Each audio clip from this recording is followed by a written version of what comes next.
আল্লাহ গো মনু গো, ইরে সর্বনাশ, কি হইলো গো? ওরে আমার সোনা, ওরে আমার মধু, তোমার কোনো লাগেনি তো?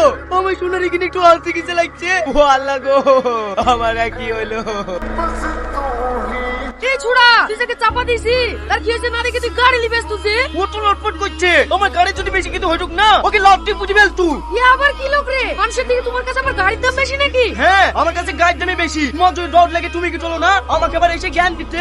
ঠিক ঠিক, পাগল ছাগল লোক দেখেছি, এরকম গাড়ি পাগল লোক দেখিনি। ওঠো ওঠো ভাই ওঠো, তোকে আমি হসপিটালে নিয়ে যাচ্ছি।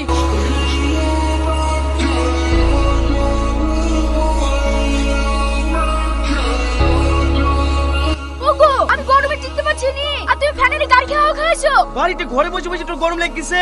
আরে রোজে গরমে এর পিঠে চড়ে চড়ে আসনু, ওর গরম লাগেনি? এই গ্রামে তো অনেক লোকেরই তো গাড়ি আছে, কিন্তু তো আমাদের ফ্যানের গাড়ি খাওয়াতে আমি বাবার জন্ম দেখিনি। তোর বাপের গাড়ি আছে নাকি? তাই তুই দেখবি। আমাদের বাপ তুমি কথা বলবা না, আগে দেখে সাইকেলে চড়িনি, আর বাপ গাড়ি ছিল তুমি চালাতে পাইছো। দিছে তো পুরানো একটা গাড়ি, তার আবার ফুটানি। তোর বাবা কি গাড়ি আমাকে এমনি এমনি দিছে? তোর মতো কুমির মেয়েকে পুষার লেগে দিছে।